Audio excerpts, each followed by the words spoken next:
नमस्कार दोस्तों, ट्रिकी गुरु अमित गुप्ता के YouTube चैनल में आज आपका फिर से स्वागत है। दोस्तों आज मैं आपके लिए फिर लेकर आया गया हूं दिशा परीक्षण का एक प्रश्न जो कि यूपीएससी की ऑनलाइन परीक्षा 2017 में पूछा जा चुका है। लेकिन इस प्रश्न को हम सबसे पहले सॉल्व करेंगे कि ज्यादातर स्टूडेंट यानी ज्यादातर प्रतियोगी छात्र इस प्रश्न को किस तरीके से सॉल्व करते हैं। उसके बाद इस वीडियो के लास्ट में मैं बताऊंगा कि इस ट्रिक को मेरे वीडियो देखने वाले छात्र यानी कि आप इस प्रश्न को किस तरीके से सॉल्व करते हैं और करेंगे। तो इस वीडियो को लास्ट तक देखिएगा क्योंकि ये वीडियो लास्ट में जाके टर्निंग पॉइंट लेगा और वहां से एक अलग ही तरीका आपको दिखाई देगा इस प्रश्न को सॉल्व करने का। तो यहां पर सबसे पहले मैं भूमिका बना दूं इस प्रश्न की कि ये इन दिशाओं से तो आप परिचित है, ज्यादातर मेरे वीडियो अगर देखते हैं तो ये 8 दिशाओं से। उसके बाद हम कोण के बारे में देख लें। अगर हम ऐसा प्लस बनाते हैं तो ये सब कोण कितने के अंश होते हैं? सारे कोण 90 अंश के होते हैं। ये आप भी सबसे अच्छी तरीके से जानते हैं। यानी ये सीधा सीधा जो होता है ये 90 अंश का कोण होता है। अगर इसी में हम इसका आधा आधा विभाजन कर दें तो ये सारे कोण 45 अंश के सारे कोण इसमें ये हो जाएंगे, ये सारे 45 अंश के। अब हम बात कर लेते हैं, अगर हम प्लस ऐसे बनाते हैं और इसमें एक गुणे भी बना देते हैं तो एक खाना का क्या मतलब हुआ? एक खाना, छोटा वाला खाना कहीं से कहीं, देखिए एक खाना बराबर 45 अंश यानी कि 90 का आधा। यहां से यहां पूरा 90 है तो इसका जो आधा केवल इतना है, ये कितना हुआ? 45 अंश। यानी कि एक खाना जहां से चलते हैं उसको छोड़ के अगले खाने को गिनेंगे तो यहां से यहां चले तो ये हो गया एक खाना यानी 45 अंश का कोण। यहां से यहां एक खाना यानी 45 अंश का कोण। यहां से अगर यहां चलते हैं ये एक खाना हुआ यानी 45 अंश। यानी एक खाना का मतलब होता है 45 अंश। हम मोटा मोटी बता दें ताकि हर किसी को ये समझ में आ जाए।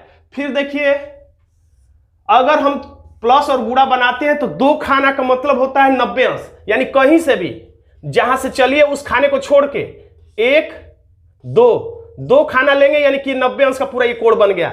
अगर आप यहां से चलते हैं तो एक दो यानी जहां से चलना उस खाने को छोड़कर अगर दो गिनते हैं तो ये 90 अंश का कोण बन जाता है। अब देखते हैं कि 135 अंश का कोण क्या होता है। तो 135 अंश 90 और 45 जोड़कर बनता है 135 अंश।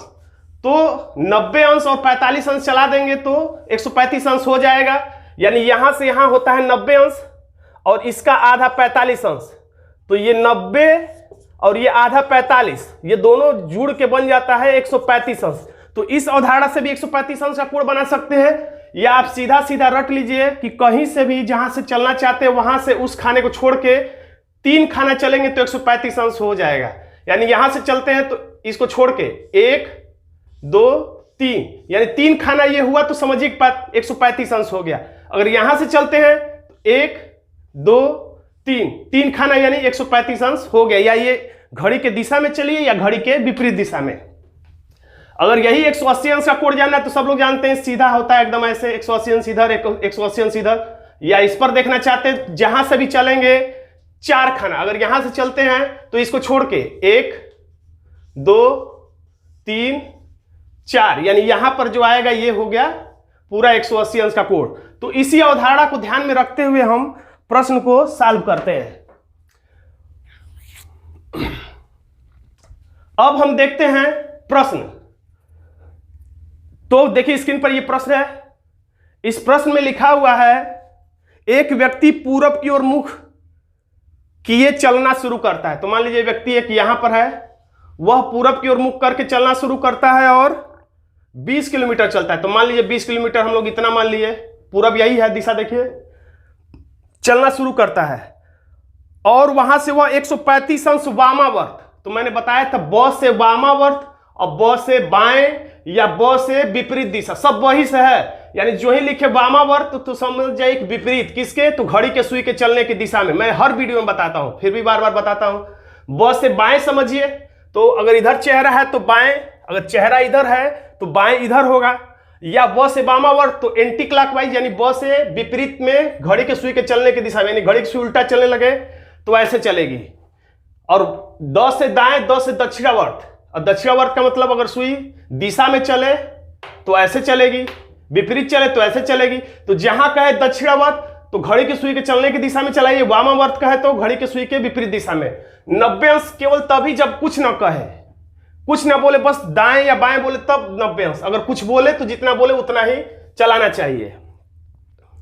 तो अब कह रहा है कि वहां से वह 135 अंश वामावर्त घूम गया। तो वामावर्त का मतलब ब से वामावर्त और ब से विपरीत, यानी घड़ी के सुई के चलने के विपरीत दिशा में 135 अंश। तो यहां से अब समझने में दिक्कत हो जाता है कि 135 अंश कैसे मुड़े।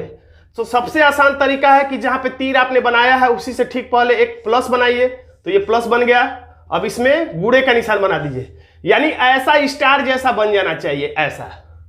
अब यहां से आप कल्पना करिए कि चेहरा इधर है और 135 अंश कहां मुड़ना है, घड़ी के विपरीत दिशा में। तो यहां है ये, तो 135 अंश मैंने बताया था कि 3 खाना, तो जहां से चलते यानी यहीं से चलना, यहीं पे है ये। तो 1 यहां पर आया तो 2 और यहां आया तो 3, यानी कि ये दिशा इसकी हो जाएगी।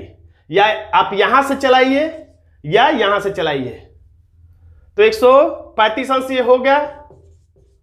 और ये कितने अंश का कोण बना, इधर से बनेगा ये कोण, यहां पे 135 अंश। अब उसके बाद कितना चला, तो ये चला 10 मीटर, 10 किलोमीटर। तो 10 इतना अंदाज से चला देते हैं, इतना ही।